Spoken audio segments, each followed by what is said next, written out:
The morning mist clung low over St. Mary Mead, softening the edges of gravestones and curling through the ancient Lych gate of St. Michael's Church.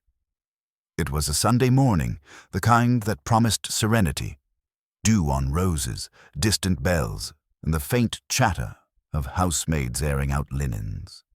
Yet something in the air felt unsettled, like a whisper half heard. At precisely 8:30, Reverend Pritchard found the church door unlatched. He was a meticulous man who locked it every evening, and the sight made him pause. Inside, the nave was still and orderly, except for one thing. Near the back pew, where the sunlight from the east window cut a narrow beam across the flagstones, lay a woman's handbag. Open, abandoned. Its contents scattered like clues in a silent confession: powder compact, a torn handkerchief, a note folded twice and damp from the morning air. By 9:30, word had traveled faster than the church bells. Mrs. Price, from the grocer's, swore she'd seen a woman in a blue coat near the church the night before.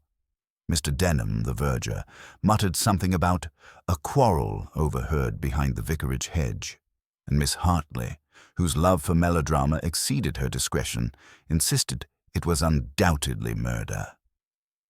From her front window across the green, Miss Marple lowered her teacup. She had noticed, not for the first time, how the village had a way of springing to life when tragedy hovered nearby, like bees stirred by smoke. But what caught her attention was not the handbag, nor the gossip, but the timing. The gate left ajar, the door unlatched, the Lych gate itself, a threshold between the living and the dead. By noon, the constable had arrived from much Denham, looking flustered and important. He sealed off the churchyard, scribbling in his notebook as villagers craned for a view. And when the missing woman's name finally spread, Mrs. Alice Denham, wife of the verger, it sent a shiver through every neatly kept garden. Miss Marple rose quietly from her chair, straightened her hat, and murmured to herself, "How very peculiar. People rarely go missing on a Sunday unless they've been planning it all week." She fetched her walking stick and stepped into the drifting fog that curled beyond the Lych gate, where shadows waited patiently for her to notice what others never would. The village green had not seen such quiet commotion since the Queen's Jubilee. From behind their lace curtains, the residents of St. Mary Mead watched the little procession form, the constable tramping across the wet grass, the vicar wringing his hands, and the doctor stooping under the archway of the Lych gate. The mist had thinned, yet it still clung to the edges of things, the hedges, the fence posts, the very breath of those who dared to whisper. Miss Marple approached at her usual unhurried pace, her umbrella tapping lightly against the path. Her expression was one of mild concern, but her eyes, bright and unassuming, missed nothing. The constable, young Sergeant Abel, looked up when he saw her. "Good morning, Miss Marple," he said, as though speaking to someone's kindly aunt rather than the quiet terror of every false alibi within 3 parishes. "I'd keep back if I were you. Bit of unpleasantness." "Unpleasantness," she repeated softly, pausing at the gate. "It so often is, isn't it? Though I do find that unpleasantness is rather fond of choosing Sunday mornings, when everyone's pretending to be at their best." She smiled faintly and stepped no closer, but her gaze drifted to the church door, which stood ajar. The edges of her glove brushed the old oak of the gate, and she noticed a fresh scuff on the lower beam, a small smear of blue fabric caught in the splintered wood. The constable didn't notice her observation. He was too busy consulting with Dr. Haydock, who had just emerged from the church, his face grave. "No sign of her, then?" the sergeant asked. "None," the doctor replied. "But there's blood on the floorboards near the pews. Small amount, not enough to suggest. Well, not yet. I'd say something happened inside, then someone tried to tidy up after. Clumsy business." He hesitated, lowering his voice. "And that note they found. Odd business, too. Reverend's locked it away, but from what I caught, it was written by a man. To Alice." "Her husband?" the constable asked, frowning. Hardly, Haydock said. He's illiterate. Miss Marple's eyes flickered. Oh dear, she murmured. That does complicate things, doesn't it? Especially when husbands can't write but wives receive letters all the same. Sergeant Abel turned. You overheard that, Miss Marple? I rarely hear anything worth overhearing, she said cheerfully, though I find it useful to listen when people whisper. She adjusted her shawl against the chill breeze. I do hope you'll look into that blue thread caught on the gate, Sergeant. Wool, I think. And such a fine shade. It matches the one Mrs. Denham wore to Evensong last week. Quite unusual in this village, where most prefer darker tones. Mourning is such a lasting fashion, isn't it? The sergeant blinked, then bent to examine the gate, muttering under his breath. Miss Marple did not wait for thanks. She simply continued walking, as though her morning stroll had not been interrupted by scandal. Half an hour later, she found herself in the High Street, where the village gossip had already set in motion like a contagion. Mrs. Price at the grocer's counter was whispering urgently to Miss Hartley about a stranger seen on the green, while old Mr. Briggs pretended to inspect the apples, though he was clearly listening. Miss Marple entered quietly, bought a half-pound of sugar she didn't need, and said mildly, I do hope poor Mrs. Denham turns up. I remember her once saying she hated the sound of church bells. Such an odd remark for a verger's wife. Mrs. Price clucked her tongue. She was restless, that one, always walking alone after dusk, talking to people from the next parish. They say she had a friend over in Much Benham, a Mr. Latimer, insurance man. Miss Hartley leaned closer, lowering her voice to a scandalous whisper. Well, they say more than that, Mrs. Price. They say Mr. Latimer came calling last night. There was a quarrel, heard right from the vicarage hedge. Voices raised, then nothing but silence. Perhaps she ran off with him. Women do foolish things for affection. Miss Marple stirred her tea absent-mindedly at the little table by the window, as if pondering something quite unrelated. It's curious, she said softly, how people assume running away is easier than staying. But then one often forgets that leaving always leaves something behind, especially a handbag. Mrs. Price frowned. Oh, you mean, well, I suppose she wouldn't run off without it, would she? No, Miss Marple said, and certainly not without her handkerchief if it was torn. That suggests haste or fear, possibly both. She smiled gently. Thank you for the sugar, dear. When she returned home, the church bells had stopped, leaving a silence that felt almost rehearsed. Miss Marple set her parcel on the table and sat by the window again. Across the green, she could see the constable speaking to Reverend Pritchard outside the vicarage gate. The verger, Mr. Denham, was nowhere in sight. Curious, she thought.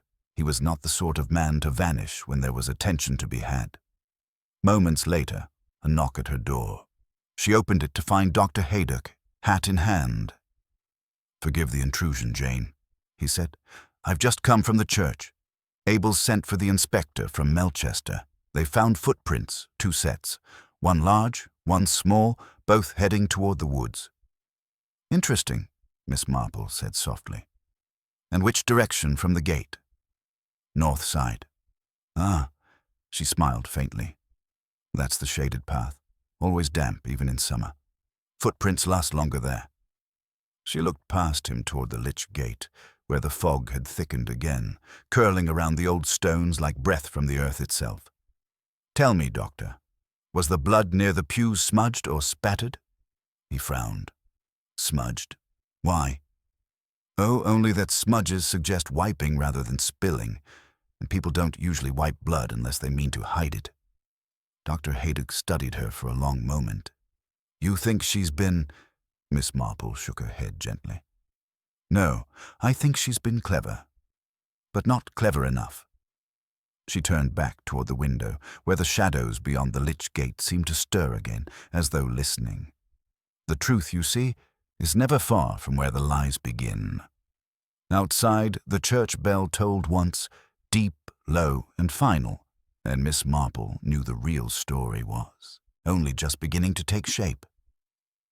By late afternoon, the fog had lifted entirely, leaving St. Mary Mead bathed in that pale, unforgiving light which reveals more than it comforts. The churchyard stood cordoned off, with a length of white rope borrowed from the vicarage garden, and a small knot of villagers lingered near the gate, despite Reverend Pritchard's gentle urgings to go home. Curiosity, Miss Marple reflected, had always been stronger than piety. She watched from her sitting-room window as Inspector Cray arrived from Melchester, an angular man with greying hair and a face carved into the permanent suspicion of authority. He looked as though he had little patience for small towns or old women who noticed too much. When he knocked on her door an hour later, Miss Marple received him with tea already prepared, as though she had been expecting precisely this courtesy call. "You'll want the village perspective, of course," she said pleasantly, pouring without asking whether he took sugar. "And I dare say you've heard half of it already from Sergeant Abel." The inspector smiled thinly. "Your sergeant holds you in high regard, Miss Marple. Says you have a knack for seeing what others overlook. I prefer facts to fancies myself, but I'm told your facts usually prove inconveniently true." "I've always thought truth was rather inconvenient," she said mildly. "It seldom waits to be invited." He sipped his tea, eyes sharp above the rim of the cup. "We've traced the smaller set of footprints through the north path, as you suggested. They lead toward the old yew copse, end abruptly near the stream. We found a shoe there, a woman's walking shoe, dark blue leather. It matches the color of Mrs. Denham's coat." Miss Marple's gaze drifted to the window. "And the larger footprints?" "Too heavy to be hers. Male, size 10, boot print of the sort used by laborers or gamekeepers. Could be the husband's, could be someone else's." "Indeed," she said softly. "And Mr. Denham himself?" "Nowhere to be found. We sent a man to his cottage. The place is empty. Fire burned low in the grate, breakfast dishes untouched. Neighbors say they haven't seen him since last evening." Miss Marple nodded, as though confirming a private suspicion. "He's not fled, you know. He's hiding, but not for the reason you think." Cray raised an eyebrow. "You seem very sure." "One grows accustomed to patterns," she said. "Mr. Denham's vanity, for instance. He's a man who loves being needed, loves being seen near authority, borrowing its importance like one borrows a hat for a parade. A man like that doesn't run from scandal. He lingers at its edges to see how people will speak of him. No, Inspector. He's nearby, watching." The inspector made a note, but said nothing. When he left, Miss Marple remained by the window, watching the play of light on the Lych gate. The blue thread was still, there, trembling slightly in the breeze. She thought again of the note the Reverend had locked away, written by a man who could write, to a woman whose husband could not. That imbalance always drew tragedy like iron filings to a magnet. Near dusk, she walked to the church herself. The constable guarding the gate, young and anxious, tipped his helmet politely. "Inspector said no one's to go in, ma'am." "Of course, dear," she replied, "but I do think I left my prayer book inside after matins. One hates to lose the old ones. Such dear memories in the margins." He hesitated, then stepped aside. "Don't be long, miss."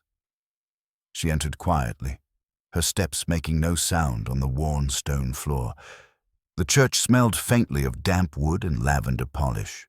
The pew where the handbag had been found was empty now, but Miss Marple's attention fixed on the flagstones nearby. The smear of blood was still visible in faint streaks, wiped hastily but incompletely. She knelt, gloved fingers hovering just above the stain. Then her eyes lifted to the altar rail, where a faint trail of wax drops ran down one pillar, fresh, uneven, the kind that falls when someone moves a candle quickly in fear. She followed the line of wax to the vestry door. It stood slightly open, a draught whispering through. Inside was the faint scent of tobacco, a strong, coarse blend she recognized instantly as the sort smoked by Mr. Denham, and beneath that another smell entirely. Lilies, the kind used for funerals, not services. She noticed the vase on the side table, overturned, stems broken, water pooled on the wooden surface. In that small accident she saw the whole scene form in her mind. A struggle, brief but deliberate. Footsteps sounded behind her, and she turned. It was Reverend Pritchard, pale and nervous, his eyes darting to the floor where she stood. "Miss Marple," he said sharply, "you shouldn't be here. The inspector will forgive me," she said gently. "Reverend, when did you last see Mrs. Denham?" He hesitated. "Saturday evening. She came to polish the brass before evensong. Said she'd be quick about it. She seemed anxious, distracted." "And did she mention receiving a letter?" His eyes flickered. "You've heard about that?" "Whispers travel faster than truth, Reverend. But you have the letter, don't you?" He sighed, reaching into his coat pocket. "Inspector Cray said to keep it safe. It's, well, rather personal." He unfolded it reluctantly and handed it over. Miss Marple read it by the fading light from the window. The handwriting was firm, deliberate. "Meet me by the gate after dark. We can't go on like this. He'll find out soon." It was unsigned. She handed it back, her face unreadable. "You'll tell the inspector, of course?" "Of course," he said, though he looked far from certain. As she left the vestry, Miss Marple paused under the arch of the Lych gate once more. The mist had begun to gather again, curling around the stones as if reclaiming the day's secrets. She looked toward the woods beyond the north path, where the last of the sunlight bled into grey. Somewhere out there, she thought, truth was lying in wait. Patient, still, perhaps listening. And someone else, maybe very near, was counting on the village to tire of curiosity before that truth was found. She closed her umbrella, glanced back once at the church door and murmured, "People always think love makes them brave, but it so often makes them foolish." Then she walked home, her small figure vanishing into the gathering dusk, while behind her the bell of St. Michael's tolled once more. Slow, deliberate, like the echo of a secret that refused to stay buried. Night settled over St. Mary Mead with a deceptive calm. The church lights had been extinguished, and only the faint glow of the vicarage window remained, like a solitary watcher refusing to rest.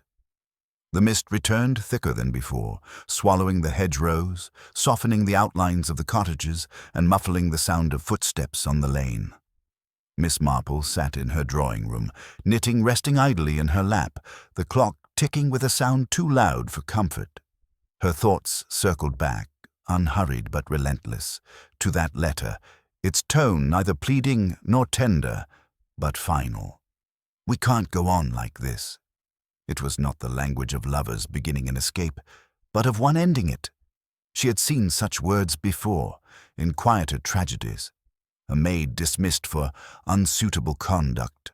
A wife whispering farewells at the gate to someone she'd once trusted. Such endings never stayed private for long. They had a way of bleeding into public ruin, and in St. Mary Mead, ruin was a form of spectacle. The knock at her door came softly at first, then again with greater insistence. Miss Marple rose, slipped on her shawl, and opened it to find Sergeant Abel standing in the glow of his lantern. His face was pale and uncertain. "Sorry to trouble you, ma'am," he began. "But the inspector asked if you'd care to step down to the vicarage. Something's turned up and, well, he said you might help make sense of it." "Of course," she replied, reaching for her umbrella, though it wasn't raining. "Strange, isn't it, Sergeant, how sense so rarely turns up with the facts? Lead on." They walked together down the lane, the mist curling about their ankles like stray cats. The vicarage door stood open when they arrived, light spilling across the gravel path. Inside, Reverend Pritchard hovered near the hearth, wringing his hands, while Inspector Cray bent over a bundle laid upon the table. It was a woman's coat, blue wool, sodden and torn at the cuff. "Found in the stream, about 200 yards north of the church," Cray said without looking up. "No body, no trace of a struggle. Just this. He turned toward Miss Marple. "You've a sharp eye for detail. Anything strike you?" She stepped closer, her gaze settling on the sleeve. The tear wasn't from a branch or a snag, but clean, deliberate, as if caught on something sharp. Metal, perhaps. She lifted the fabric delicately. "Not dragged," she murmured. "This was pulled free, and look, mud only along the hem. Whoever wore this walked into that stream, not fell into it." The inspector frowned. "Walked? Why in blazes would she—" "To hide something," Miss Marple said softly, "or to fetch something that had been hidden there before." Her tone was matter-of-fact, not dramatic. "And if she did go into the stream, Inspector, someone watched her do it. People rarely choose lonely spots unless they believe they're not alone." Cray's expression tightened. "The husband, you think?" "Or the one who wrote the letter," she replied. "Though perhaps they are the same man." Reverend Pritchard made a strangled sound. "Good heavens, Miss Marple, you don't suppose—" "I seldom suppose, Reverend. I observe." Her eyes softened slightly. "But I do think our dear Mr. Denham will reappear soon. Men like him always do, when they think enough sympathy has gathered in their absence." The inspector folded the coat. "We've a search party ready to sweep the woods at dawn. If Denham's hiding, we'll flush him out." "Just so," she said. "But be sure to look near the rectory garden wall. I fancy that's where he'll make himself found." Cray gave her a long look. "And why there?" She smiled faintly. "Because he'll want to appear sorrowful, not guilty. The garden wall is just near enough to the church to seem tragic, and just far enough from the stream to seem innocent." The inspector muttered something under his breath, half admiration, half disbelief. When Miss Marple returned home, the village had gone still, save for the rustling of leaves. She set her lamp low, letting its faint glow touch the framed photographs along her mantel. Old faces. Gone now, but each one a story she'd learned too late or too well. She sat a long time in silence until, faintly through the window, she heard a sound, footsteps on gravel, hesitant, uneven. She rose without haste and parted the curtain. There, beneath the hedge across the green, a shadow moved, a stooped figure, slow and weary, clutching something close to his chest. She waited until the figure passed into the deeper darkness near the church path, then reached for her coat and followed. By the time she reached the Lych gate, the mist had thickened again. Through it, she saw him clearly. Mr. Denham, the missing verger, kneeling by the gate with trembling hands, pressing something into the earth near the roots of the yew. He looked smaller somehow, deflated, his shoulders hunched with exhaustion rather than guilt. Miss Marple did not speak at first. She simply watched as he finished and rose, wiping his hands on his coat. "It won't help, you know," she said quietly. He started, turning sharply, eyes wide with panic. "Miss Marple, I don't know what you mean." "Oh, I think you do," she said gently, stepping closer. "It's terribly hard to bury anything at all near the Lych gate. The ground's too stony and secrets don't rest well near places of passage. They tend to rise again, you see." He swallowed, his lips trembling. "I didn't kill her." "I don't think you did," she said.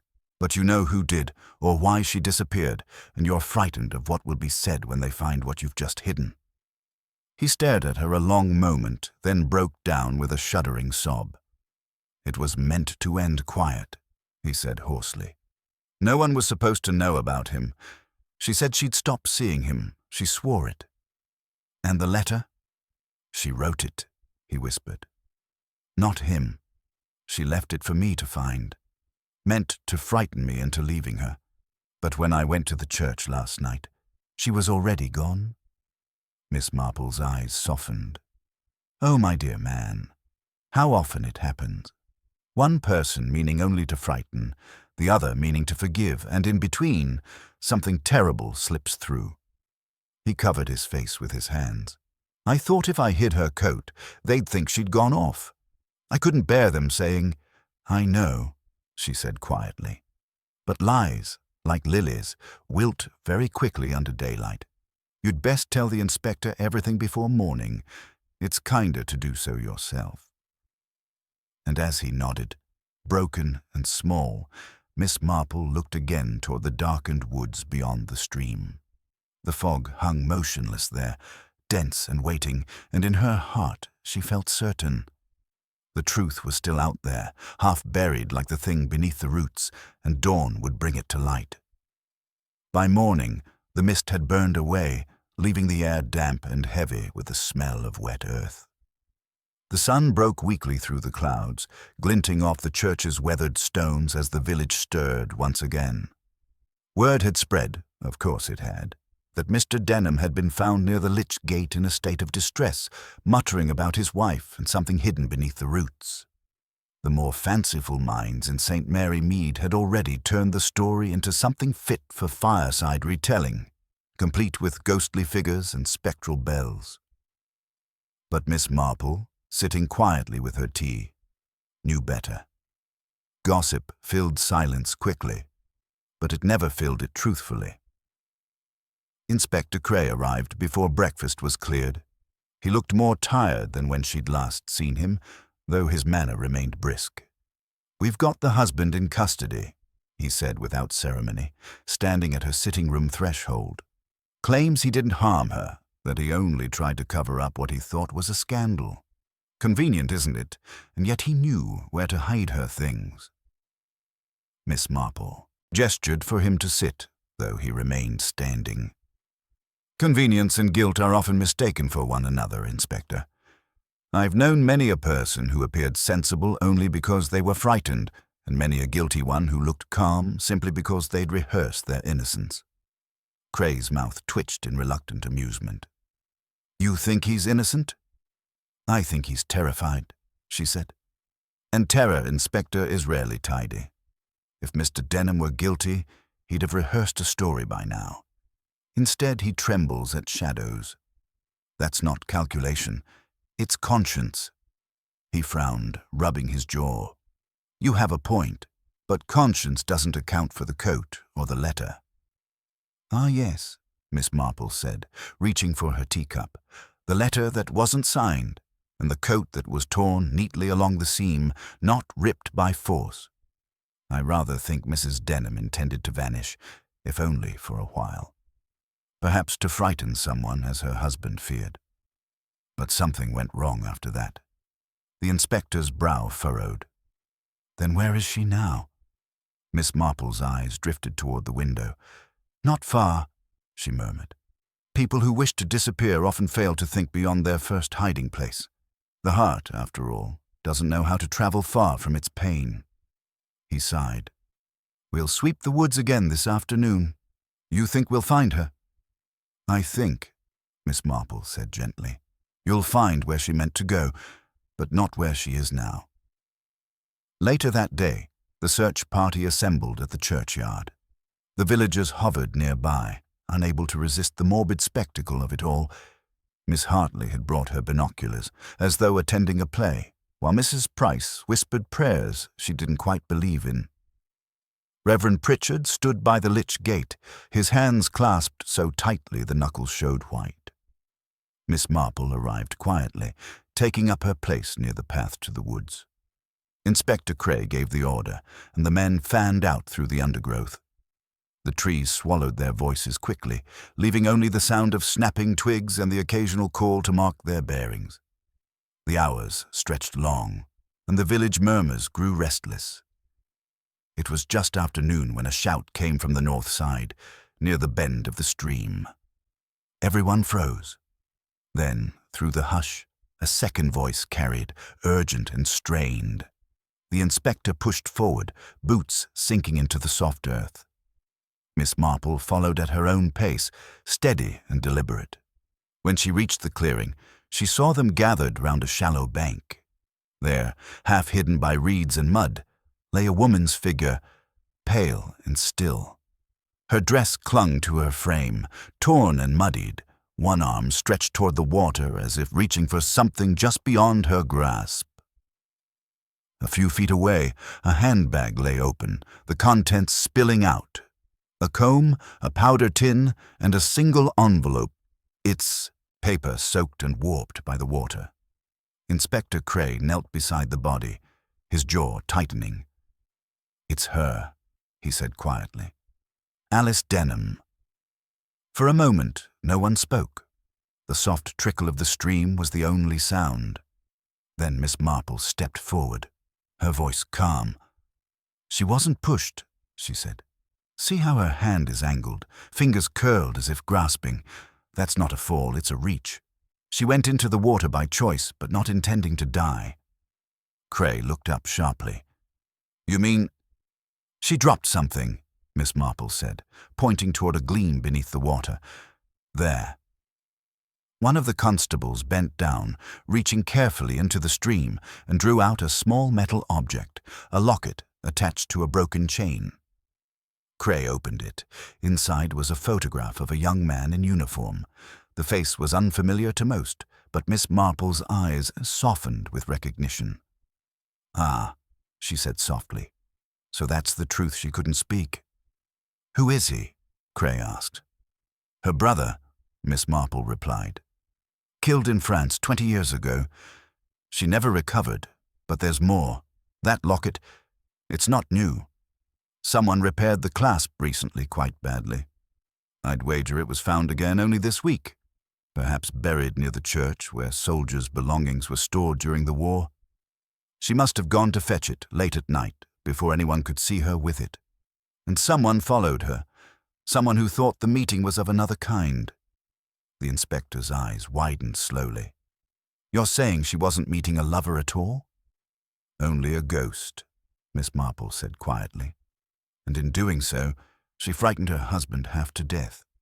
Poor Mr. Denham thought she meant to leave him. He hid her things to protect her reputation. But she slipped, I think, perhaps startled by him in the dark. The stream runs swift near that bend, doesn't it?"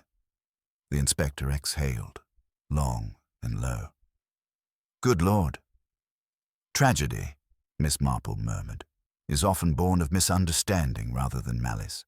People see what they expect to see and act accordingly." She looked toward the Lych gate in the distance, its shadow stretched long across the grass. "And now the poor woman's peace lies between two worlds, the one that loved her and the one that never truly knew her." As the constables lifted the body carefully from the mud, the church bell began to toll again, slow and solemn.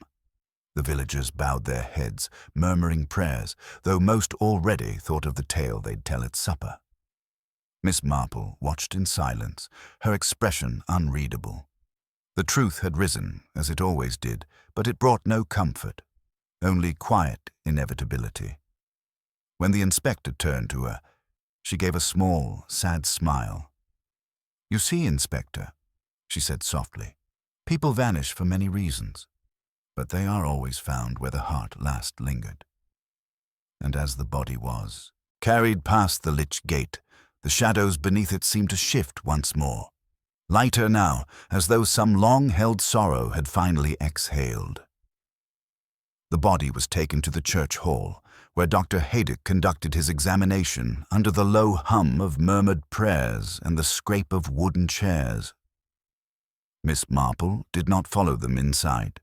She lingered outside the Lych gate, watching as the inspector directed his men to cordon off the stream once more. The air felt heavy with unfinished truths, the kind that pressed against the heart like damp fabric. For all its tragic stillness, something in the scene refused to settle. She had learned long ago that death often ended the story only for the body. It never quite concluded it for the living. When Inspector Cray finally emerged, he looked older, his hair damp with sweat and fog. "You were right," he said quietly. "Accidental drowning, the doctor says. No signs of struggle. A fall, most likely. It fits what you said about the stream's current." He paused, glancing toward the church. "But I can't shake the feeling there's something missing. People don't just wander off to the water at night for sentiment. Not women like her." Miss Marple's eyes softened. "Ah, but you forget, Inspector. Women like her live in a world of appearances. A whisper in a small place like St. Mary Mead can bruise harder than a blow. A sentimental errand, retrieving a keepsake, mourning in private, becomes a rebellion, and rebellions, even small ones, have consequences. He exhaled slowly, but the crease between his brows remained. The letter, the footprints, the husband's panic, they all tie back neatly enough. Still, I'd like to know who the letter was meant to frighten. If it was written to her husband, why wasn't his name on it? Why not say what she meant outright? Miss Marple turned the thought over in her mind. Because she wasn't writing to frighten him, she said softly. She was rehearsing a truth she could never speak aloud. The inspector looked puzzled, but she did not elaborate. Instead, she watched as the men began to disperse, carrying their findings in canvas sacks and damp notebooks. The crowd had thinned, though a few faces lingered. Mrs. Price, whispering to Miss Hartley, the Reverend, pale and shaken, staring at the ground as if the earth itself had betrayed him. When the inspector departed to file his report, Miss Marple walked home along the narrow lane, her steps slow, her thoughts moving ahead of her. She noticed the smallest things: the faint scrape of a bicycle wheel against gravel, the scent of damp lilac, the sound of a door closing too quietly. The village had returned to its rhythm, yet it pulsed with unease, like a piano slightly out of tune. At home, she set down her umbrella and drew the curtains. She did not light the fire. Instead, she opened the small notebook she kept by her chair and wrote a few lines in neat cursive. Blue, thread, note unsigned, wax by vestry, locket repaired. Reverend uneasy. Then she closed it and sat perfectly still, listening. From the distance came the faint ring of the church bell, marking the hour. Beneath it, a different sound rose, a knock, hesitant but persistent. When she opened the door, Reverend Pritchard stood there, hat in hand, eyes red-rimmed with fatigue. "Miss Marple," he said hoarsely, "I've come to ask. Something dreadful has been weighing on me." She ushered him in, motioning toward the chair by the hearth. "Sit, Reverend. Tea first, confession later. The world's sins are always easier to discuss with a cup in hand." He sat but did not touch the tea. His hands twisted the brim of his hat. "I should have told the inspector sooner, about the letter. There were two." Miss Marple's fingers paused mid-pour. "Two?" He nodded miserably. "The first one was found in her handbag, the one you saw. But a second arrived at the vicarage that same morning. I didn't think it mattered at the time. It was unsigned as well, but clearly from the same hand. It said only, 'She knows.'" The words hung between them like the echo of a bell. Miss Marple felt a chill trace her spine. "And you said nothing?" "I thought it some cruel jest," he said weakly. "The kind of thing that happens when gossip turns vicious. But now, I'm not so sure. You see, the handwriting, well, it wasn't a man's after all." She looked up sharply. "A woman's?" He nodded. "I compared it with the parish registry this morning. It matches one of the choir members, Miss Lydia Hartley." Miss Marple rose at once, her expression unreadable. "How curious," she said. "Miss Hartley, who claims to have heard a quarrel behind the hedge that night. How very attentive she is to other people's sins." The Reverend buried his face in his hands. "You don't think she—" "I think," Miss Marple interrupted gently, "that malice often begins where love was refused. Miss Hartley has been a fixture of this village longer than most of its flowers. She sees everything, comments on everything, and loves nothing, except, perhaps, attention." The Reverend stared at her. "But why send a letter like that?" "To stir the pot," Miss Marple said. "To make certain something broke. Either a marriage, a friendship, or a reputation. And she succeeded, though not quite as she intended. Mrs. Denham went to the church that night to confront the source of her torment, but Miss Hartley wasn't expecting her to come alone." The Reverend's hands trembled. "You mean she followed her?" "I mean," Miss Marple said softly, "that the person who cries gossip is often the first to create it. She sent both letters. Reverend, the one meant to look like a lover's note, and the warning to herself. That way she could discover the affair she had invented. It would make her the keeper of scandal, the righteous witness, but Mrs. Denham called her bluff and frightened her into silence. That's when tragedy did the rest. A knock on the door interrupted them again, firmer this time. Inspector Cray entered, his coat damp with drizzle. "We've just been informed," he said grimly, "that Miss Lydia Hartley was found packing her belongings, train ticket to London in her pocket." Miss Marple exchanged a long look with him. "Then I suggest you hurry," she said quietly, "before the 4:15 leaves. She'll deny everything, of course, but if you check her fireplace, I think you'll find the remains of a torn letter, the twin to the one the Reverend received. Ashes are such poor liars." The inspector stared at her a moment, then turned to go. When the door closed behind him, Miss Marple sat back, the faintest sigh escaping her lips. "You see, Reverend," she said softly, almost to herself, "evil rarely wears the mask of passion.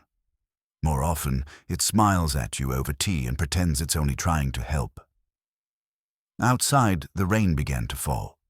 Softly, steadily, washing the last traces of fog from the Lych gate. And somewhere, faintly carried on the wind, the bell of St. Michael's tolled again, as though marking not an ending, but the beginning of the truth. The 4:15 to London never left with Miss Hartley aboard.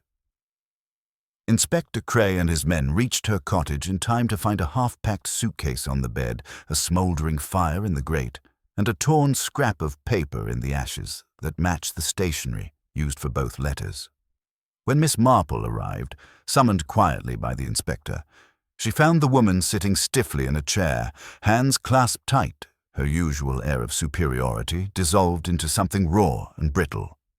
Her eyes flicked up only once, catching Miss Marple's calm gaze before falling again to the floor. "Seems she was ready to go," Cray muttered. "Ticket in her coat pocket, small fortune in cash. Said she'd had enough of this wretched place." Miss Marple stepped forward, her tone gentle but firm. "Running away never stops the whispering, Miss Hartley. It merely turns it into a chase." Lydia Hartley's lips trembled. "You don't understand," she said, her voice barely above a whisper. "I didn't mean for her to die.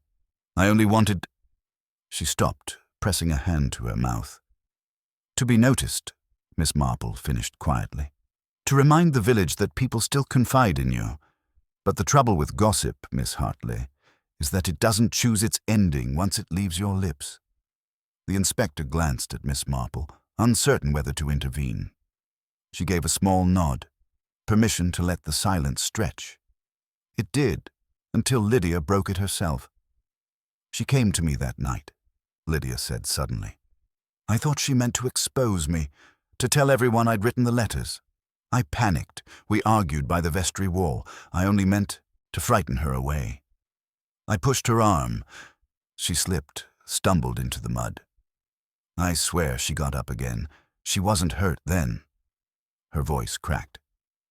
"I didn't follow when she ran toward the stream. I thought she'd gone home." Miss Marple sighed softly. "Yes, you thought the night had covered your cruelty, but it never quite does it?" She turned to the inspector. "It fits, I think. The wax on the vestry pillar, the overturned lilies, the smudge of blood. She must have brushed against the altar rail in her fall. Frightened, humiliated, she fled into the fog, and when she reached the stream, perhaps she saw her reflection in the water and found no comfort there." Cray exhaled slowly, the stiffness of procedure giving way to a quieter fatigue. "It's manslaughter, then," he said. "Not murder. Foolishness and malice mixed in equal measure." Miss Marple's eyes remained on Lydia, who sat staring at the fire as if willing it to consume her memory. "No, Inspector," she said gently. "Not even manslaughter. The law will see guilt where the heart sees pity, and St. Mary Mead will see only what it wishes to believe. She will live with that longer than any sentence." Lydia began to sob. Quiet, desperate sounds that filled the little cottage like rain on glass.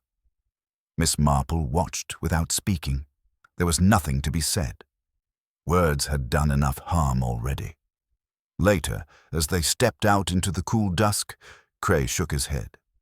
"How do you stand it, Miss Marple? Seeing what others can't, or won't?" She smiled faintly. "I don't stand it, Inspector. I simply live with it. Life in villages teaches one that evil is rarely grand. It's small, domestic, almost polite. It wears a cardigan and minds its roses." He chuckled grimly.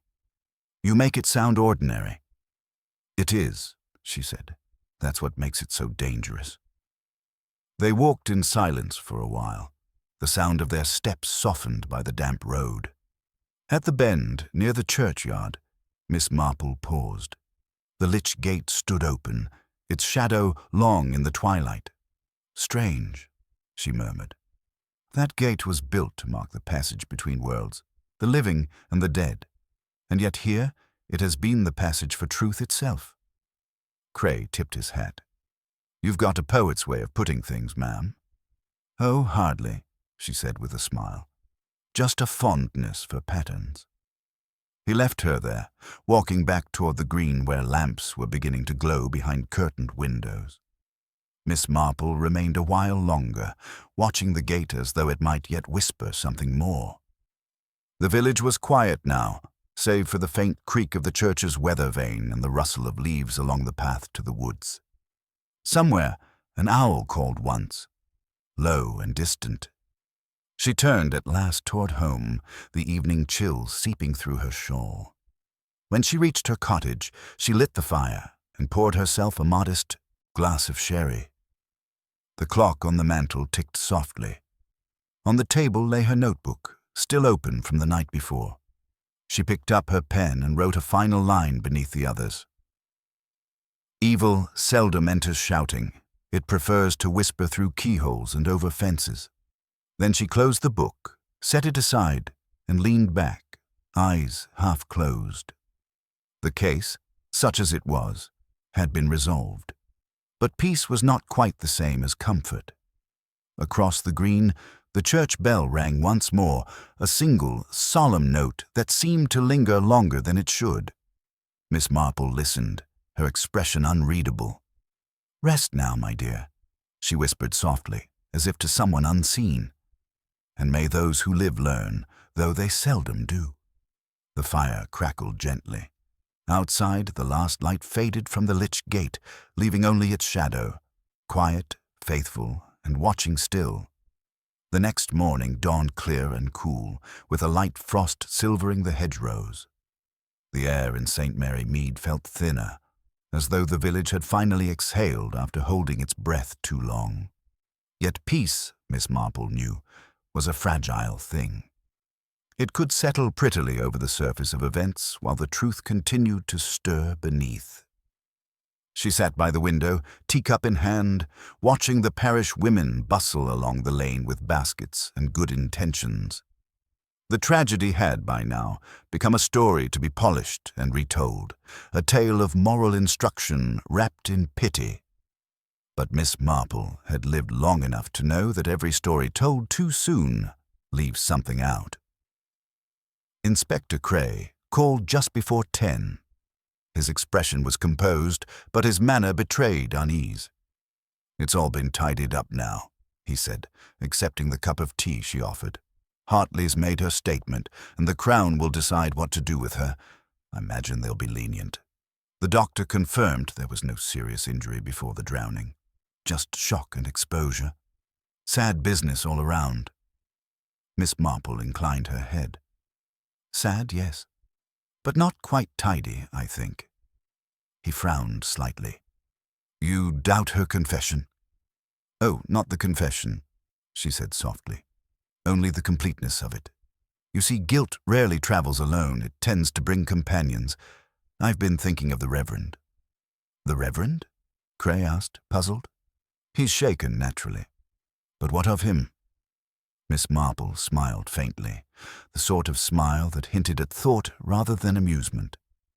"When a man of the cloth hides a letter, Inspector, He is either shielding sin or hiding shame, and Reverend Pritchard strikes me as a man more afraid of scandal than of evil." Cray set down his cup. "Go on." "I wondered," she continued, "why the letter Mrs. Denham received was written at all. If Miss Hartley meant only to stir gossip, why choose the church as the stage? Why send one letter to the wife, another to herself? Unless, of course, she wasn't working alone." Cray's eyes narrowed. "You think the Reverend was involved?" "I think," Miss Marple said gently, "that people in positions of virtue are often drawn into deceit by the most respectable of motives. The Reverend has long been protective of Miss Hartley. She has been his companion in parish matters for years. Choir rehearsals, charity meetings, Sunday tea. It would not be the first time moral guidance blurred into personal affection." Cray rubbed his temple. "You think he helped her write the letters?" "Perhaps not helped," she replied. "But he knew. He must have known. And when Mrs. Denham died, he panicked. You recall he claimed the second letter was anonymous, then later admitted he'd compared the handwriting. He never said why he kept it to himself for so long. I believe he feared what it would reveal about his own involvement, or, more precisely, about his failure to prevent the mischief he'd condoned." The inspector rose, restless. "It's a grave suggestion, Miss Marple." "Oh, Inspector," she said with mild reproach. "Grave suggestions are the only kind that ever turn out to be true." He gave a short laugh despite himself. "Then what would you have me do?" "Speak to him," she said, quietly. "Not as an accusation, but as a kindness.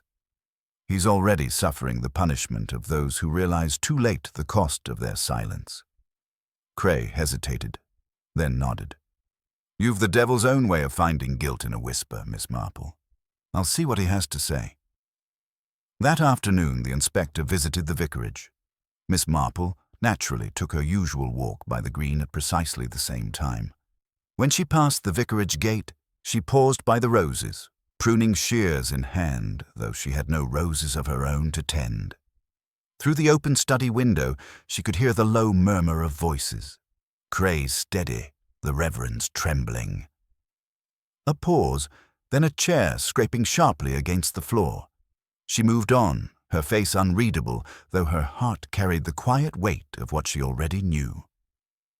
By evening, the village once more buzzed with its familiar rhythm. Word spread that the Reverend had taken ill and was resting under the doctor's care. Nothing serious, the gossips said, though they added with relish that he'd been quite overcome when questioned about poor Mrs. Denham. Miss Marple listened politely and said little. There was no need to disturb the fragile peace that had returned, but later, as she sat by her fire, she took out her notebook again and turned to a clean page. Her handwriting was steady, deliberate. "People seldom commit great sins in one act," she wrote. "They arrive there by small permissions, the first lie, the first silence, the first moment of looking away. In St. Mary Mead, these are as common as dandelions, and twice as hard to uproot." She laid down the pen and let the fire's reflection flicker across her spectacles. Outside, the frost began to form again, tracing delicate veins across the window pane. Somewhere beyond the village, a train whistle blew. The evening express to London, carrying lives and secrets away to other stories. The clock chimed 8.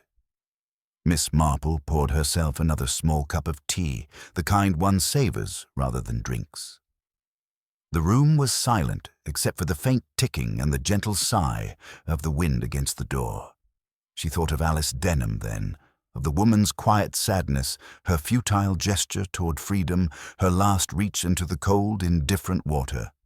She thought, too, of Lydia Hartley, whose envy had begun as loneliness and ended as ruin, and of the Reverend, who had mistaken discretion for virtue, only to find that silence, when allied with vanity, becomes its own sin. She smiled faintly, a sad, knowing smile. "We all drown differently," she murmured to herself. "Some in water, some in words." The fire crackled softly, and the night closed in around the little cottage. From across the green, the church bell tolled once, low, resonant, and final. Miss Marple listened, her eyes distant, her thoughts far away. Somewhere, beneath the shadow of the Lych gate, the truth lay settled at last, like a stone at the bottom of a stream, no longer moving, but never forgotten. The following day began with a strange quietness that hung over St. Mary Mead like a shroud. Even the birds seemed hesitant to sing. The village had learned, with the morbid speed only small communities possess, that Reverend Pritchard had taken to his bed with what Dr. Haydock described as a collapse of the nerves. Such collapses were not uncommon after public scandal, but Miss Marple suspected this one ran deeper. Guilt, she knew, had its own peculiar temperature. It could chill a man from the inside out. Inspector Cray returned that morning, though this time without his usual briskness. He looked as though he had spent the night chasing thoughts he'd rather not have caught. "I spoke to him as you advised," he said quietly, removing his hat. "He admitted more than I expected." Miss Marple nodded once, not interrupting. "He said he'd known about the letters before Mrs. Denham's death," Cray continued. "Miss Hartley told him she planned to teach the woman a lesson. He thought it mere spite, nothing serious. He even helped her phrase a few of the lines to make them sound suitably moral, as he put it. He thought it would frighten Mrs. Denham into avoiding scandal, never imagined it would end in tragedy. But when he realized what had happened, he burned his own drafts and pretended ignorance." Miss Marple's expression was calm, though her eyes were thoughtful. "So it was vanity after all," she murmured. "The kind that hides beneath righteousness. He wanted to seem wise, a quiet shepherd guiding his flock. Only he forgot that even shepherds can lose their way." Cray rubbed his brow. "It's an ugly business. The magistrate may decide not to press charges. Hartley's confession is enough for the Crown, and they won't wish to drag a clergyman's name through the mud. But he'll live with it. That's punishment enough, I suppose." Miss Marple looked toward the church spire visible through her window. "Oh, he'll live with it," she said softly. "And every Sunday he'll stand before that congregation and see in their faces what he failed to prevent. The Almighty's justice seldom needs the Crown's assistance." Cray exhaled. "I dare say you're right. Still, I'd rather face a jury than your judgment, Miss Marple." She smiled faintly. "Judgment, Inspector? No. Observation, perhaps. I simply have a fondness for watching what people do when they think no one notices." He chuckled, though it carried little mirth. "You and your fondness for human frailty." "It's the only subject one never finishes studying," she replied lightly. "Now, you'll take another cup of tea, won't you? You look as though you've been chasing the devil across 3 counties. He accepted, sitting back as she poured. The quiet of her cottage was a strange comfort. Everything in it small, orderly, deliberate. It was, he thought, the kind of peace that comes only from someone who has learned to live with the world's disorder. When he left a short while later, Miss Marple watched him go from her garden gate. The sun was breaking through at last, casting a pale shimmer over the damp grass. Across the green, she could see Mrs. Price and Miss Hartley's cottage, now shuttered and empty. The curtains had been drawn, and the garden, once neatly tended, already showed the signs of neglect. Fallen leaves gathering against the gate, a pot overturned by the wind. It would not be long, she thought, before some ambitious gossip declared the place unlucky. That afternoon, she walked to the church. The door stood open, and faint organ music drifted through the nave, a hesitant, faltering melody. She found the Reverend seated at the piano in the vestry, his hands trembling on the keys. He started when he saw her, then rose awkwardly. "Miss Marple," he said hoarsely. "I was not expecting—" "I know," she said gently, "but I thought I might return this." From her bag, she withdrew a small envelope. The locket found beside Mrs. Denham's body, now cleaned and polished, its silver gleam softened by time. I believe it belongs here, Reverend. It began in your keeping, in a way. He took it slowly, his eyes wet. I failed her, he whispered. I should have stopped Lydia. I thought I was protecting virtue, but I was only protecting gossip. God forgive me. Miss Marple's voice was soft but firm. Forgiveness, Reverend, is not a gift one asks for once. It's a discipline. You'll have to practice it for the rest of your life. He nodded, the motion weary, almost childlike. You've a hard kindness. About you, Miss Marple. She smiled faintly. Kindness without honesty is only decoration, I'm afraid, and the world has enough of those already. They stood in silence for a moment. Through the stained glass windows, afternoon light painted the floor in trembling colors. Outside, a bird sang, tentative and pure. When Miss Marple left the church, she paused again by the Lych gate. The shadows that had once seemed so ominous now looked merely old, like the wrinkles of a familiar face.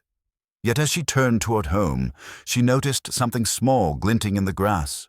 She bent to pick it up, a brass button, dull and weathered, with a faint engraving of a cross. A soldier's button. It must have come loose from the locket's chain when Alice Denham had reached for it that final night. Miss Marple held it a moment, feeling its chill against her palm. A tiny, ordinary thing, and yet it had started it all. A lost keepsake, a memory revived, a village's secrets drawn into light. It reminded her how tragedy never arrived from grand causes, but from the smallest threads of human longing. She slipped the button into her pocket and continued home, her step unhurried. The sun had dipped low, gilding the thatched roofs and turning the puddles on the path to amber glass. Children were laughing somewhere by the green. Life, as it always did, was reasserting itself.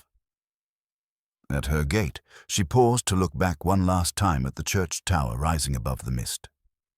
Well, she murmured to herself, that will be the last of it for now, until the next whisper at least. And with that, she went inside, drew her curtains, and set about mending a tear in her knitting, a small, delicate repair that required patience, steady hands, and a quiet understanding that nothing, once broken, is ever quite the same again. Outside, the wind stirred the branches, carrying faint echoes from the churchyard, the toll of a single bell, the rustle of leaves over the Lych gate, and, faintest of all, the soft sigh of a story reaching its final rest. The days that followed passed with the peculiar stillness that always settles over St. Mary Mead after a tragedy has been publicly concluded, but privately unsettled. The village moved forward in its usual rhythm. Shops reopened, gossip shifted to fresher topics. But an unspoken awareness lingered in the air, like the scent of rain long after a storm. The Denham case had been officially closed, yet Miss Marple knew that official endings were rarely true ones. The truth, like ivy, continued to grow quietly around the walls of people's hearts, finding cracks where no one thought to look. On Thursday morning, as she took her walk to the post office, she found herself joined by Dr. Haydock, who tipped his hat with that mixture of respect and wariness he reserved for her. "Morning, Miss Marple," he said briskly. "You've heard, I suppose. Reverend Pritchard's leaving the parish. Doctor's orders, they say. Nerves, exhaustion, but if you ask me, it's guilt wearing a mask of health." "I never ask doctors about souls," Miss Marple said mildly. "They always diagnose them as physical ailments. But yes, I heard. It's for the best, poor man. One cannot preach peace in a village that reminds one daily of failure." The doctor grunted his agreement, falling into step beside her. "And Miss Hartley? The papers say she's gone to stay with a cousin in Exeter. I wonder how long before the cousin grows tired of her dramatics." "Oh, not long," Miss Marple said, eyes twinkling faintly. "People like Miss Hartley are drawn to gossip as moths to flame. Sooner or later, they find another candle." They walked a while in silence before the doctor cleared his throat. "I had a look at the Reverend's study yesterday," he said, "helping Mrs. Finch pack his books. Strange fellow. Neat as a pin, but he'd kept one drawer locked. She asked me to open it. Inside was a photograph of Mrs. Denham, years old, taken at a church fete, and a letter addressed to him, unopened, his name written in her hand. Miss Marple slowed her step. Ah, that explains a great deal. You think there was an attachment? Perhaps not in the way you mean, she replied thoughtfully. But admiration, gratitude, loneliness, they all wear the same disguise. A woman like Alice Denham, caught between duty and despair, might have turned to the one man she believed incorruptible. And he, poor creature, mistook her trust for temptation, hence his complicity with Miss Hartley, an attempt to snuff out what he feared in himself. The doctor exhaled sharply. Good heavens, Jane, you make human weakness sound positively tragic. It usually is, she said. Sin is seldom spectacular, Doctor. More often it's simply the failure to be kind when one ought. They parted at the corner, and Miss Marple continued alone toward the post office. Along the way, she noticed small signs of renewal. The butcher scrubbing his shop window, the children chasing each other with paper windmills, the faint smell of baking bread from Mrs. Price's kitchen. St. Mary Mead was healing, as it always did, by forgetting selectively. Yet as she posted her letter, she caught sight of something on the notice board beside the door, a small slip of paper pinned neatly among the advertisements for piano lessons and lost cats. It read, in a delicate, familiar hand, "In memory of Alice Denham, gone from our sight, but never from our prayers." Beneath it, no signature, just a pressed violet, dried and brittle. Miss Marple studied it a long moment. The handwriting was unmistakable. Lydia Hartley's. She allowed herself a faint sigh. Still performing, she murmured. Even repentance must have an audience. She left it where it was. The village, she thought, needed its rituals, even the insincere ones. That afternoon, she returned home to find a letter waiting on her own hall table, forwarded from the Melchester Constabulary. Inside, Inspector Cray had enclosed a short note in his tidy handwriting. "You'll be pleased to know the inquiry is concluded. The coroner ruled death by misadventure. The Reverend has resigned. I shall not pretend the matter sits easily with me. But I suspect you are right, as usual, that justice, in its quiet way, has been done." Beneath his note was another sheet, an inventory of the items found on Mrs. Denham's person. It listed the usual things: handkerchief, comb, wedding ring, and the silver locket. But one line caught Miss Marple's eye. Scrap of paper, unreadable, water-damaged, recovered from handbag. Her brows furrowed. She reached for her spectacles and examined the list again. A scrap of paper, unreadable, unmentioned in any of the reports. She rose, crossed to her writing desk, and retrieved her small notebook. Turning to a blank page, she jotted, "Lost note from handbag. Purpose unknown." She tapped the pen thoughtfully against her chin. "How like life," she murmured. "There's always one sentence we never get to read." Outside, the first flakes of winter snow had begun to fall, gentle, tentative, as if uncertain whether they were welcome. Miss Marple watched them drift past her window, the world growing soft and white again. The village would sleep peacefully tonight. The truth, for once, was settled enough to let it. And yet she knew, somewhere beyond that stillness, another small deceit was already taking root, waiting for the season to turn. She smiled faintly, folding the letter back into its envelope. "Well," she said aloud, as the fire crackled softly behind her, "one mustn't expect human nature to rest for long. It would make the world far too dull." She poured herself a modest cup of tea, adding just a dash of milk, and sat near the fire with her knitting. The sound of the church bell drifted faintly through the frosted air, one slow toll for the evening service. She listened, as she always did, with a kind of wistful affection. Life in St. Mary Mead would continue, its secrets buried, its whispers softened, its sorrows folded neatly beneath polite conversation. And Miss Marple, ever patient, ever watchful, would continue too, sitting quietly by her window, waiting for the next shadow to pass the Lych gate. Outside, the snow fell heavier, covering the churchyard stones and the path that led to the water's edge. By morning, the last traces of the tragedy would be hidden, clean and unmarked, as if nothing had ever happened.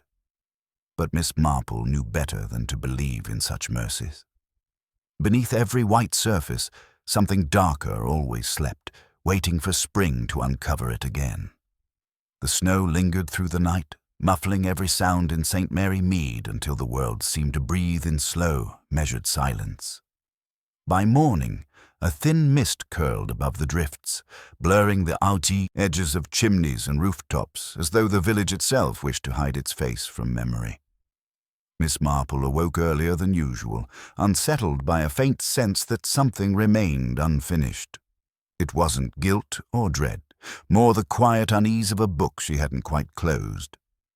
She dressed, lit her small fire, and looked out toward the churchyard. The Lych gate stood white and still beneath its crown of snow, yet even from her window she sensed that peace there was deceptive. As she poured her tea, a sharp knock rattled the door. It was the postmistress, bundled in her scarf, cheeks pink from the cold. "Morning, Miss Marple," she said breathlessly. "Special delivery from Melchester, police seal and all. Thought it best to bring it myself." Miss Marple thanked her and closed the door, setting the envelope on her table. The official stamp made her pause. She opened it carefully, unfolding a single sheet of paper. The handwriting was Inspector Cray's, hurried but steady. "Miss Marple, one final detail you might find curious. The scrap recovered from Mrs. Denham's handbag has been treated and partially deciphered. Only a few words visible, but significant. He will never forgive. And beneath that, tell the truth. No signature. We're uncertain of its author. Perhaps it means nothing, but I thought of you." She read the lines twice, then a third time, her expression unreadable. The fire crackled softly behind her, throwing wavering light across the room. At last she folded the letter and slipped it into her cardigan pocket. "No," she murmured. "It never means nothing." She spent the next hour by the window thinking, unraveling threads in silence. The note had not been written by Miss Hartley, that much she was sure of. The phrasing lacked her theatrical flourish. Nor did it sound like Alice Denham's own voice, timid and careful in her speech. No, this had been written by someone else entirely, someone with enough intimacy to know both women's secrets and enough fear to remain unseen. Her eyes strayed toward the vicarage, its roof now buried in snow. Reverend Pritchard had left 2 days prior for a sanatorium in Bath, though Dr. Haydick had confided that it was merely a rest home by another name. Yet his house had not stood entirely empty. A light, faint but steady, had glowed in the upstairs window the night before. By midday, the snow began to thaw, and Miss Marple set out for her walk. She followed the familiar path across the green, where children had already begun carving rough figures from the slush. The air carried the sharp scent of wood smoke, and in the distance, church bells rang faintly from much Denham. She crossed the lane, pausing at the vicarage gate. The curtains were drawn, but she could hear faint movement within. After a moment's hesitation, she knocked. The door opened slowly, revealing Mrs. Finch, the Reverend's housekeeper, a nervous, pale woman, with thin hands and the harried look of one accustomed to carrying burdens not her own. "Oh, Miss Marple," she said at once, lowering her voice, "you gave me a fright. I thought everyone had gone to the market." "I only wished to inquire after your master," Miss Marple said kindly. "I hear he's resting, but I imagine the business of the house falls heavily on you in his absence." Mrs. Finch nodded quickly. "It does, miss. So much to put in order. The Reverend left papers everywhere, letters, sermons, notes. He told me to burn what wasn't needed, but I couldn't bring myself to do it. Some of it looked, well, personal. Miss Marple tilted her head slightly. Personal? The woman hesitated, then stepped aside. You'd best come in. Inside, the vicarage felt close and dim. The air smelled faintly of smoke and lavender polish. Mrs. Finch led her to the study, where a small fire burned low. On the desk lay a stack of papers tied neatly with twine. I couldn't help noticing, Mrs. Finch whispered. Some of the letters were from Mrs. Denham, others from someone else, typed, no name, but the same words appear in all of them. He will never forgive. Over and over, like a warning. Miss Marple leaned closer, her eyes flicking over the pile. She picked up one of the unsigned letters and examined the ribbon of the typewriter ink. The spacing was uneven, the letters slightly misaligned. She smiled faintly. Ah, a Remington portable Model 2, she murmured. And as I recall, there's only one of those in St. Mary Mead, belonging, I believe, to Dr. Haydock. Mrs. Finch blinked. The doctor? Oh, surely not. Miss Marple raised a hand gently. I'm sure it's nothing sinister, my dear. But men of medicine sometimes involve themselves in people's private sorrows, thinking they can mend what conscience has broken. She replaced the paper, her thoughts turning inward. Tell me, Mrs. Finch, did you notice whether the Reverend replied to these? No, miss, she said.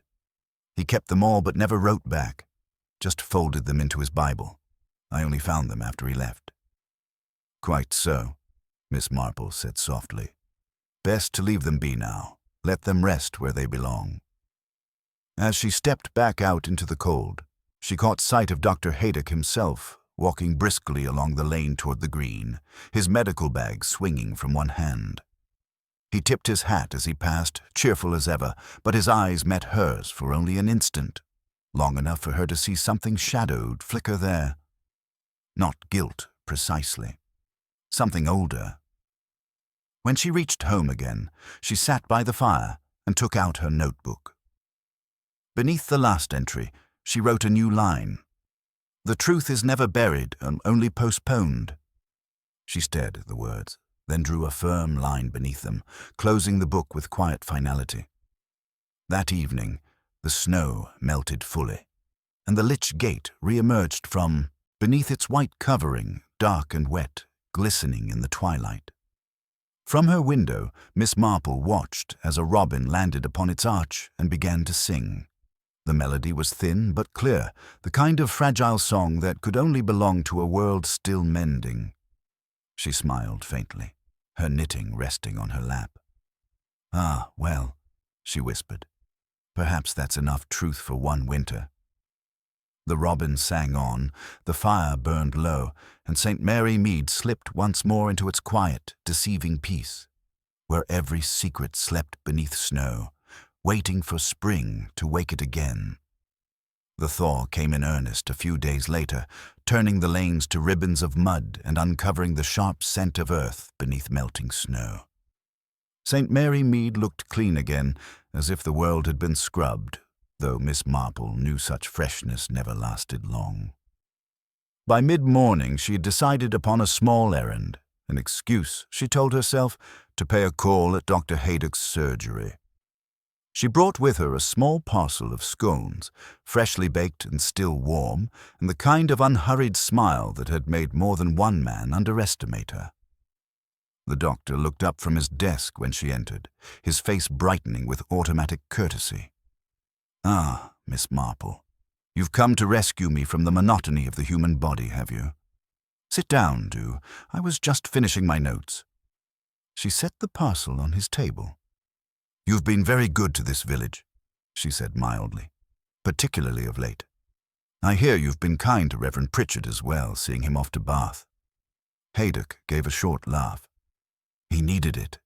Man was half mad with guilt. Best thing for him to be among strangers. Yes, she said, watching him closely. Guilt can take very particular shapes, can't it? Some confess, some flee, and some try to bury their remorse in service. His hand, which had been reaching for his teacup, froze mid-air. Then he smiled faintly. "You're fishing, Miss Marple. You've solved your case, haven't you?" "Oh, yes," she replied. "Long ago. But as with all gardens, one must sometimes turn the soil again to be sure nothing poisonous is taking root beneath." He set the cup down slowly. "Go on." She folded her hands. The scrap of paper found in Mrs. Denham's handbag. He will never forgive. Tell the truth. It wasn't a message she received. It was one she meant to deliver. To you. For a moment, he said nothing. The clock ticked in the stillness. "She came to you the night she died," Miss Marple continued quietly. "You'd been treating her for nervous exhaustion, but it wasn't exhaustion at all, was it? It was grief and fear. She'd found the letters you and the Reverend had exchanged about her husband's illness. The Reverend had confided his doubts, and you, perhaps too freely, advised him that the marriage was beyond repair. She misunderstood. She thought you both were conspiring against her, so she came to confront you." Haydock leaned back, his eyes narrowing. "That's quite a story." "It isn't a story, Doctor. It's pattern. Human pattern." Her tone was soft but unyielding. "You met her near the church, outside the vestry. She was distraught, waving those letters, threatening to expose what she thought was betrayal. You tried to calm her, took her arm, begged her to listen, but she broke away and ran toward the stream. You followed, perhaps to stop her, perhaps only to reason with her, but by then the ground was slick and she fell. The water did the rest. You found her locket tangled in the reeds, took it, perhaps meaning to return it later, and dropped that fragment of her letter while you struggled in the dark. It's why your boots bore the same stream mud as the constable's found near the gate." Haydock's jaw tightened, and for a long moment his voice did not come. When it did, it was quiet. "You have no proof?" "No," she said gently, "and no wish for any. The law would see a crime where there was only sorrow. You've punished yourself enough already. Your notes, the sleepless nights, the desperate need to tend to everyone else's suffering so you needn't face your own. That's punishment too, in its way." He stared at her, the fight draining from his eyes. She stumbled. "I swear it, Jane. I didn't touch her. She slipped, and the water was faster than I could reach. By the time I pulled her out, it was too late. I meant to tell someone, but then Hartley was arrested, and, well, it seemed easier to let the story stand." Miss Marple nodded slowly. "The easiest path, Doctor, is rarely the cleanest. But you see, I understand. You thought silence could be mercy, yet mercy without truth is only another kind of cruelty." For a long while, neither spoke. Outside, the thawing snow dripped steadily from the eaves, each drop striking the ground with patient insistence. At last he said, almost to himself, "What will you do?" "Nothing," she replied. "There's no justice to be gained in telling the world. Mrs. Denham is beyond scandal, and the rest, well, they'll build their stories as they please. Let them. But perhaps you might visit the vicarage before you leave today. There's a housekeeper there who prays nightly for forgiveness she doesn't need. You could tell her it's granted." His mouth twisted, half in gratitude, half in pain. "You're a hard woman, Miss Marple." "No," she said with quiet finality. "Merely an honest one." She rose then, pulling on her gloves, and left him staring into the fire. The snow outside had given way to wet gravel, and the air carried that peculiar scent of earth returning to itself. She walked home, without haste, nodding to the children who passed her on the green, her thoughts already settling back into their accustomed calm. The truth, once found, did not require fanfare. It simply rested, like a seed in the soil, waiting for time to grow around it. That evening, as the first stars appeared above the church spire, Miss Marple sat once more by her fire with her knitting. The village, she thought, would return to its routines. The choir would rehearse. The grocer would gossip. The reverend's absence would soon be filled by another earnest young man with sermons about righteousness and roses. Life always resumed its gentle deceit. Yet she knew, beneath that quiet hum, another story would one day stir. It always did. She smiled faintly, finishing a row, then glanced toward the Lych gate visible beyond her frosted window. The snow had melted entirely, leaving the old stones slick and dark, their shadows stretched long beneath the moonlight.